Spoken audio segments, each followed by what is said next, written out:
Hey everybody, it's Nate here with Goalie. If you don't already know us, our mission is to build tech tools for families with neurodiverse children. A lot of our families depend on Medicaid waivers to get the help and services that they need. This video is part of a series where we research these programs state by state and explain them to you jargon-free.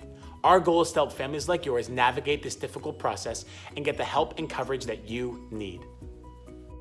Hey everybody, it's Nate here with Goalie. Welcome to our state-by-state Medicaid waiver guide. And today we're going to be talking about the state of MISSISSIPPI. That's right, Mississippi. Still got it from third grade.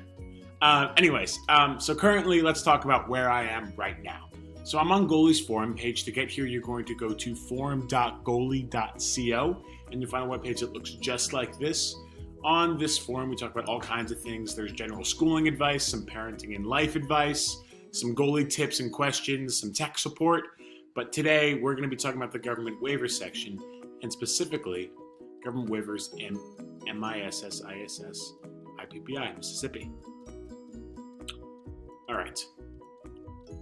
So in the state of Mississippi, there are a few realistic and viable waiver options. However, we're just going to go over the two most ideal options for children who are still living at home and have autism. Receiving benefits from the first waiver actually makes you eligible to receive even more benefits from the second. So rather than compare and contrast and say which one you should apply for, you should be applying for both of these waivers. And apply for the first waiver first and the second one after, additionally. All right, let's talk about the first waiver today. We're going to talk about the disabled children living at home waiver. All right, who can apply? So this waiver is intended for children who are under 19 with either an intellectual or developmental disability, which includes a diagnosis of autism. Mississippi requires that individuals meet and need an intermediate level of care. Essentially, an intermediate level of care, there is a technical definition, but what it essentially means is that an individual or the applicant needs some help and support getting through their everyday activities and their everyday plans. This does not mean that you need to be in a hospital all the time, so you need a doctor by your side, or even need to be in a nursing facility. It just means that you need some support, some medical attention and supervision from people that can help you get throughout your day. This is typically the level of care that most Goalie families and children with autism require, which is why we decided to focus on it for this video. All right. Income. What are the income eligibility requirements? So luckily, income eligibility is based, in our understanding, entirely on child income, not parental income. So this means that unless your child has an income, and a significant one at that, you should be able to be financially eligible for this waiver based on income. All right, what do I get?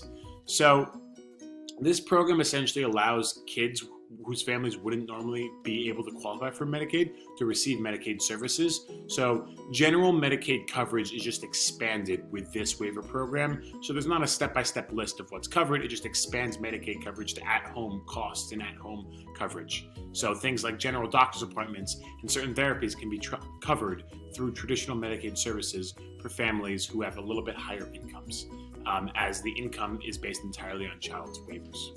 All right, how do I apply? Sorry, child income, not that, correction. So, great, you love this waiver, you're like, okay, great, I love it, it fits me, I'm eligible, how do I actually get there?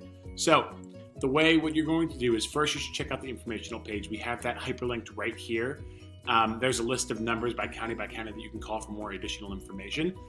That number is also down here as well. I mean, that list where you go, where there's a name, an email, a fax number, a phone number. There's a lot of information county by county, which is kind of the best way to do this process. Reach out to your local county official who can help walk you through it, and also additionally talk about if there's anything specific to your county that you can apply for as well.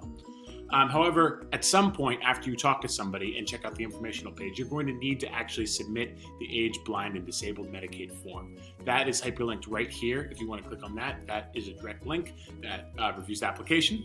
So you're going to need to do that as well. And lastly, for additional information, like we talked about earlier, you should talk and contact your local Medicaid office, which is hyperlinked here as well.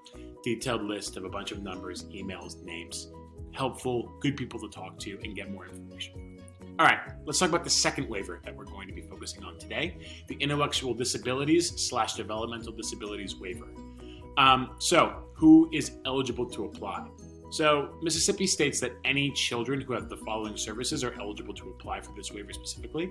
So if you're currently on SSI, which is Supplemental Security Income, TAN TANF. TANF is not a real word.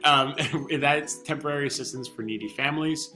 Additionally, if you are on disabled child living at home waiver, which is what we're talking about right here, if you're on that waiver, you can additionally apply for this. Or if you have income up to 300% of the SSI federal benefit rate.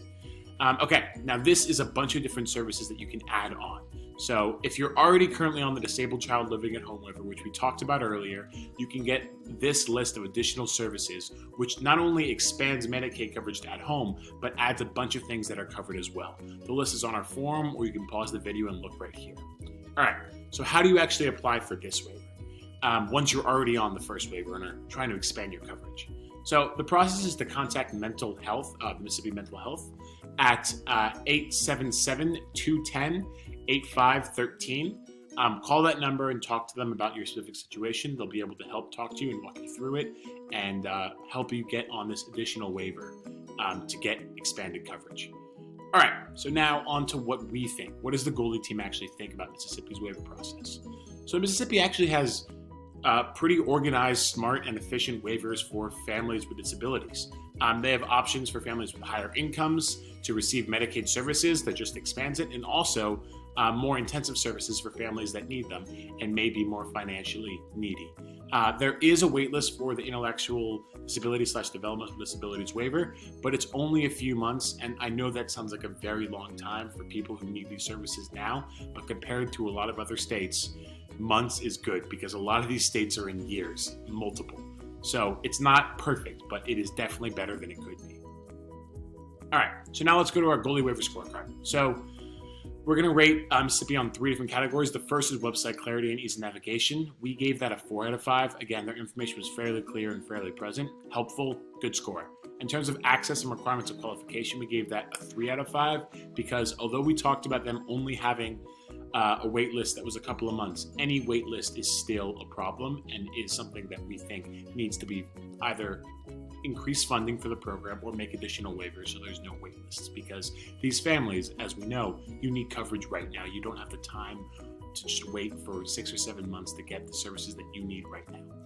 In terms of healthcare coverage, we give that a 4 out of 5. The ability to have coverage for families that require a little bit less services and also a ramped up waiver that includes all of these up here is really a good thing, which is why we gave it a good 4 out of 5 score.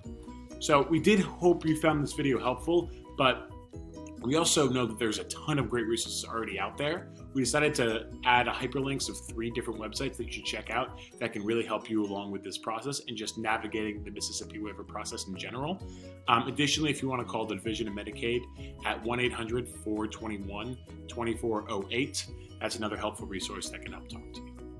Thank you so much for watching, and we hope you found this video helpful. Let us know if you have anything that you want to correct or change or any advice. If you've gone through this process yourself and can add any color to our research, please share your experience in our forum. Your help will be greatly appreciated by families who are new to this. If you're just getting started yourself, don't worry. We're here to help. If you have any questions, ask them in our forum and we'll do our best we can to support you. And lastly, if you found this video helpful, let us know. Drop a like or leave a comment. We'd love to hear from you.